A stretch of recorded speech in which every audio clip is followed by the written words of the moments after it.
मुश्किल में फंस गया अखिलेश यादव, रणनीति का दिखा उल्टा असर, अपने ही उठा रहे फैसले पर सवाल। राज्यसभा चुनाव में क्रॉस वोटिंग करने वाले समाजवादी पार्टी के 7 विधायकों में से 5 ऊंची जातियों के थे। इनमें से 3 ब्राह्मण व 2 ठाकुर थे। समाजवादी पार्टी के अध्यक्ष अखिलेश यादव मुश्किल में फंस गए हैं। ओबीसी, दलितों और अल्पसंख्यकों पर उनकी रणनीति का उल्टा असर हुआ है और ऊंची जातियों और पीढ़ी वर्गों ने उन पर तीखे हमले किए हैं। हाल के राज्यसभा चुनाव में क्रॉस वोटिंग करने वाले सपा के 7 विधायकों में से 5 ऊंची जातियों के थे। इनमें से 3 ब्राह्मण व 2 ठाकुर थे। उनकी शिकायत थी कि समाजवादी पार्टी ने समावेशिता की नीति छोड़ दी है। ब्राह्मण विधायकों में से एक ने कहा, पीडीए हमारे लिए कोई जगह नहीं छोड़ता। जिस तरह से स्वामी प्रसाद मौर्य ने सनातन धर्म की आलोचना की और अखिलेश यादव ने इस मुद्दे पर चुप्पी साधे रखी, उससे पता चलता है कि उन्होंने मौर्य की आलोचना को अपनी सहमति दे दी है। फैसले पर उठाया सवाल। पार्टी लाइन के खिलाफ जाकर गुरुवार को अयोध्या में राम मंदिर का दौरा करने वाले विधायकों में से एक मनोज पांडे ने कहा कि अधिकांश विधायक मुख्यमंत्री के नेतृत्व वाले प्रतिनिधिमंडल के साथ अयोध्या जाना चाहते थे। हमें लगा कि मंदिर का दौरा पार्टी लाइन से ऊपर होना चाहिए, लेकिन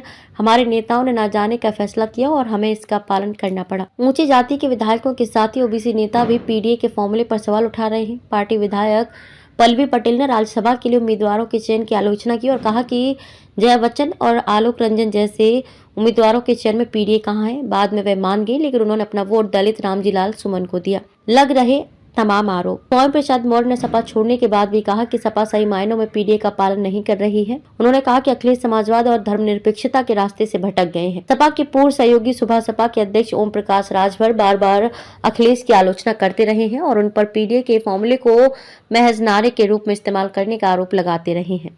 पूर्व सांसद सलीम शेरवानी ने भी अखिलेश पर राज्यसभा के लिए उम्मीदवारों के चयन में मुसलमानों की अनदेखी का आरोप लगाते हुए पार्टी छोड़ दी। पूर्व मंत्री आबिद रजा ने भी इसी आधार पर इस्तीफा दे दिया। लोकसभा चुनाव के पहले ऊंची जातियों, ओबीसी और मुस्लिम नेताओं द्वारा उनका साथ छोड़ने के बाद उत्तर प्रदेश में अखिलेश यादव को एक कठिन चुनौती का सामना करना पड़ रहा है। एक तरफ उन्हें अपनी पार्टी की एकता को बनाए रखने के लिए और दूसरी तरफ अपनी नीतियों के प्रति अपने मतदाताओं के विश्वास को बनाए रखने के लिए कार्य करने की जरूरत है। इसके लिए राजनीतिक कौशल की आवश्यकता है।